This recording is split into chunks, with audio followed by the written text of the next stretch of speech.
Bonjour à tous, j'espère que vous allez bien. On se retrouve aujourd'hui pour un nouveau podcast, mais cette fois-ci en vidéo. Alors, comme vous avez pu le voir dans le titre, on va parler aujourd'hui de prison, mais également toujours de théâtre. Alors, dans le cadre d'un projet de réinsertion, des détenus sont venus jouer sur la scène du Châtelet à Paris. Ce spectacle, du coup, pas comme les autres, intitulé Flouze, a fait sa première le vendredi 8 septembre 2023. Le metteur en scène, Olivier Frege, a fait le choix de travailler justement avec des détenus du centre pénitentiaire de Meaux en Seine-et-Marne. Avant de vous parler du spectacle, nous allons parler un petit peu de la base du projet. Pourquoi avoir choisi des détenus pour réaliser cette pièce ?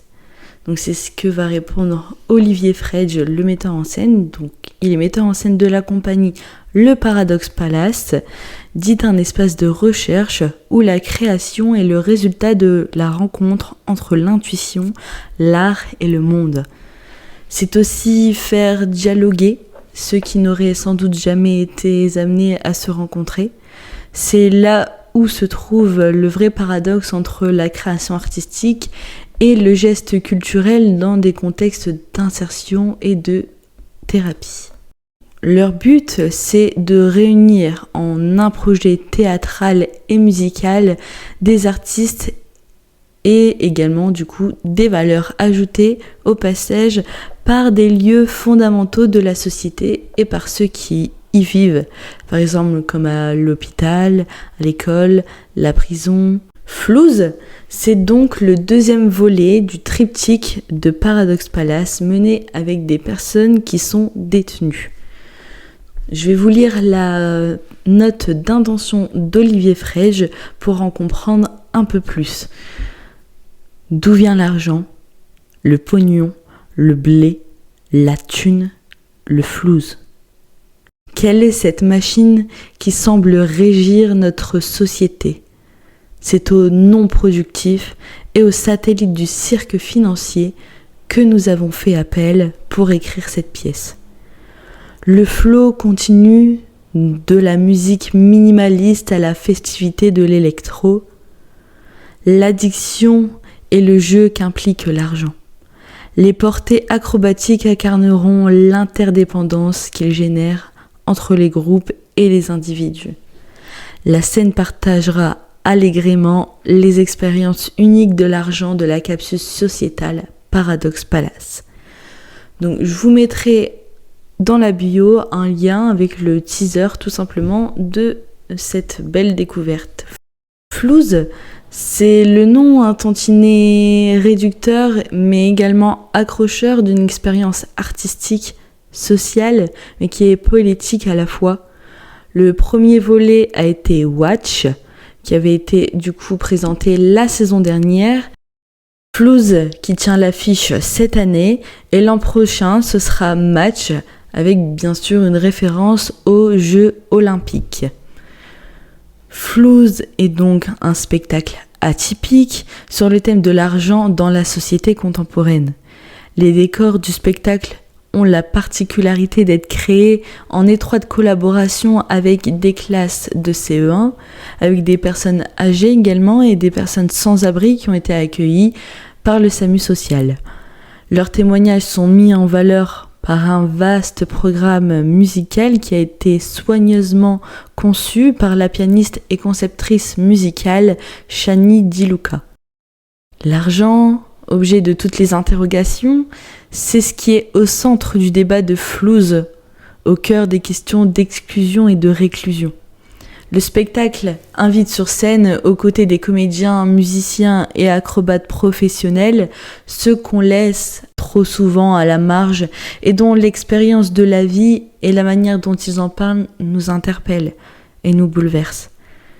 Devant le rideau noir qui masque la scène, durant le prologue, trône un distributeur de billets.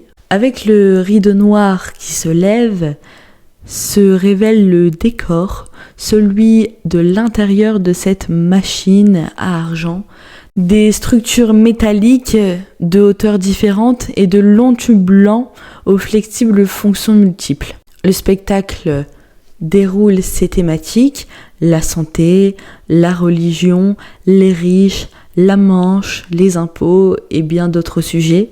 Les titres se lisent sur l'écran ou s'affichent également durant toute la durée de la performance des prix comme étant des échos de la vie chère. S'enchaînent alors les récits de chacun, la narration en prose, des poèmes slamés, rimés, parfois chantés, issus bien évidemment d'un travail en amont qui a été fait lors de répétitions et également avec des ateliers d'écriture. Ce sont des écrits qui parlent de la société qui est exclue, des SDF, des mendiants, des migrants, des isolés, des incarcérés, des exploités et bien plus encore. Ils nous parlent de leurs galères, usant parfois de métaphores qui mettent à distance le pathos et cherchant au contraire la complicité du public qui parviennent même à faire rire. Olivier Frege a eu l'idée d'utiliser le théâtre pour aider à la réinsertion, car en conditions normales, comme on s'en doute, les entretiens d'embauche ont de grandes chances d'échouer, les recruteurs peinent à faire confiance aux détenus. Cet objectif en tête, le metteur en scène a décidé de faire écrire le texte lors d'ateliers organisés en prison, en EHPAD, au service de soins palliatifs et au SAMU social. Cette dimension participative est au cœur de sa démarche artistique. Venu du monde de l'opéra, le metteur en scène a su faire le lien entre le milieu carcéral, ce monde, dit-il, d'exclus, qui finalement le libère d'un carcan classique. Au cours d'une après-midi, les détenus ont eu parfois du mal à endosser leur rôle. Approcher cette difficulté, l'accepter pour mieux la dépasser, est ce qui fait la force de cette pièce.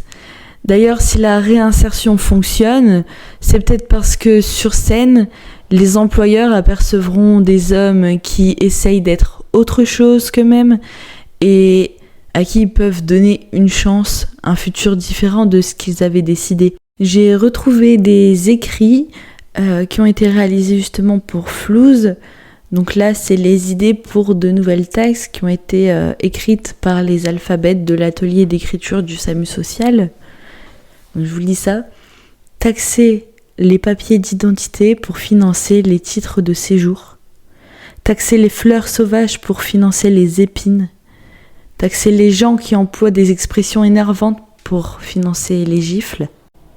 Taxer la taxe d'habitation pour financer la surface des rêves. Taxer les enfants pour financer leurs parents. Taxer la page 14 des livres pour financer la page 16. Taxer les journalistes des médias mainstream pour financer les boulodromes. Taxer la force pour financer un minimum de respect. Une distribution de billets de banque d'un argent fantasmé amuse le public qui à la fin applaudit avec chaleur toute la troupe. Sans être d'une naïveté à toute épreuve, force est de reconnaître que ces initiatives sont d'utilité publique. Ils auront œuvré pour offrir ce spectacle et se souviendront sans nul doute toute leur vie de cette expérience, de celles qui font grandir tant les protagonistes que les spectateurs. Je vous remercie pour votre attention et je vous dis à bientôt pour un nouveau podcast.